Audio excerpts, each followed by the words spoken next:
tu ne peux pas comparer Mourinho, Ancelotti, quand il va entraîner Chelsea, qu'il entraîne le Milan. Attends. Et le Paris Saint-Germain, on revient sur un truc. Le Paris Saint-Germain n'est pas un grand club. C'est un club. Il est en train de se construire. Pas d'accord avec vous. Il est en train de se reconstruire. Messieurs, pas tous en même temps. Je suis pas d'accord avec vous. Il est passé dans une autre dimension, le Paris Saint-Germain, depuis 1 an et demi. Et alors donc le PSG l'objectif se veut d'être un grand club, de devenir. Le PSG n'est pas encore un grand club, mais c'est un club puissant, sûrement l'un des plus puissants en Europe. Exactement. Manchester City n'est pas un grand club. C'est un club puissant. Mais c'est un club puissant, donc ce n'est pas la même chose. Et le Paris Saint-Germain est à la recherche. Et le Paris Saint-Germain est à la recherche de quoi? De gagner des titres, de s'imposer sur la scène européenne. Rêvons plus grand. Il faut rêver plus grand. C'est-à-dire que le Paris Saint-Germain, en faisant venir, il a voulu garder Carlo Ancelotti, il a refusé, il a voulu partir, il a voulu le Real Madrid. Maintenant, ils ont essayé de trouver, de chercher. Il faut venir Laurent Blanc, comme il te l'a dit. Il n'était peut-être pas le premier, comme lorsqu'il n'était pas le premier sur la liste quand on lui a demandé,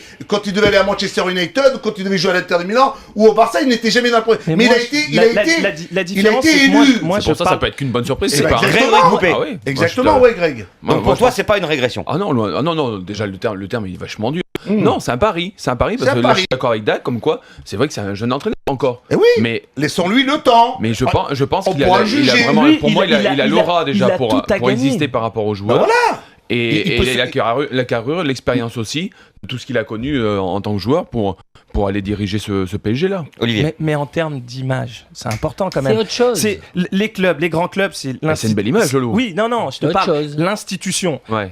Ancelotti, ça fait 3 semaines ou un mois, tu sais que tu vas partir. Eh ben normalement, à partir du moment, une semaine après qu'il ait le championnat, c'est fini Ancelotti. D'accord, oui. Et alors?